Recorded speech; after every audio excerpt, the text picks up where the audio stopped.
Okay, exam 1, number 1. We have a type 0 system from the low frequency constant. To make it a type 1, which will follow a step error, you need an S. However, the 90 degrees of phase lag added by that S will screw up your crossover frequency unless you put a numerator in with a break frequency such that that break frequency is less than 1/10 the crossover, or 0.49 radians per second. If you wanted to make it a type 2 system so it would follow a ramp, just square the numerator and the denominator, and that should work to make it a type 2.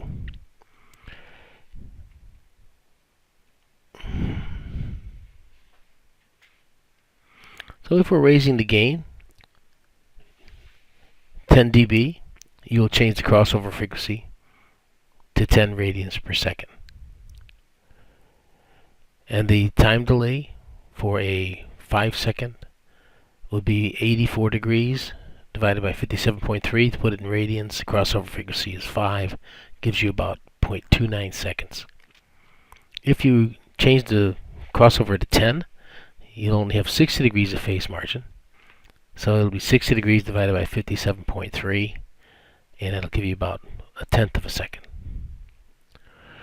The time delay will equal to the time delay given times 57.3 for radians, and then 5 seconds. And the 10 radian per second one equals your time delay times 57.3 times 10. And you'll see that that should make your system unstable at 10 radians per second. The time delay that's given will be greater than the 1/10 that's allowed. So you'll want to stick with the 5 radian per second lower bandwidth system. Number 2, just cross out the S because it won't affect the system at crossover frequency of 2, and then the PID gains just fall right out. The phase margin is equal to time delay times crossover,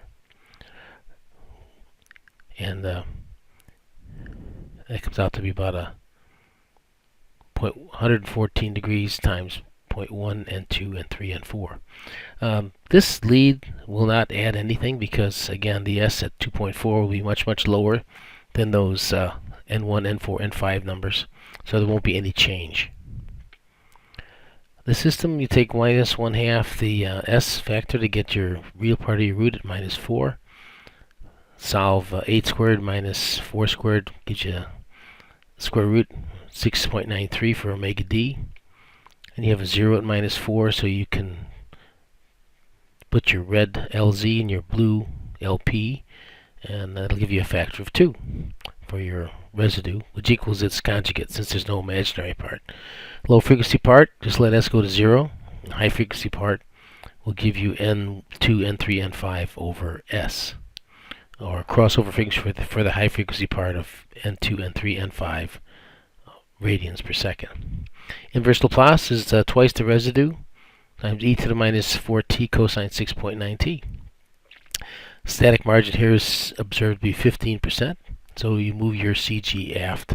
That should put it about 0.N4 plus 1/5.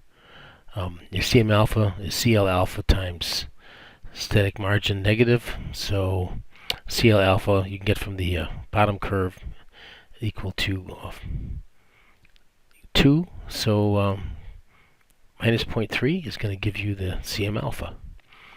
Yes, if you move the CG to 0.9, you'll get the slope of that curve equals about minus 0.06. And if you're going to move the CG with a total of 0.2, then you can move the 0.14 forward from your CG position. So draw a line of 0.14 at the top from the origin. And then if you connect that point going to the top with the point from the bottom along the stall line, you'll get the trim triangle from minus slope of minus 0.06 to 0.14. And the blue area in the middle is all your trim points.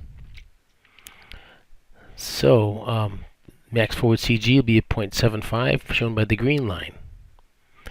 This system has an extra input. There's no change in the longitudinal characteristic equation, but for the numerator you'll have to put the B matrix given as your number, substitute for the U column to get the determinant for the numerator.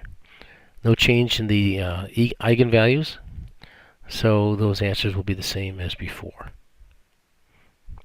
This aircraft, the I, J, K are along the nose, right wing, and the bottom of the aircraft. So KB is actually shown incorrectly here. It should be aligned with the box. IB, JB along the box. The KS is what I'm trying to draw there, is a rotation about alpha that makes the KS vector away from KB. Alpha is positive because it's wind in the butt. Beta is positive because it's wind in the right ear. And IA is along the V vector, the V true. So both are positive. The coordinate transformation is done as shown in class to derive the coordinate transformation into the air path from the stability axis, and to derive the coordinate transformation from the stability axis and from the body axis. These are the answers that you could have copied pretty much out of your notes. And the alpha dot is along the JB or JS vector, and the beta dot is along the minus KS vector, right, to give you wind in the right ear.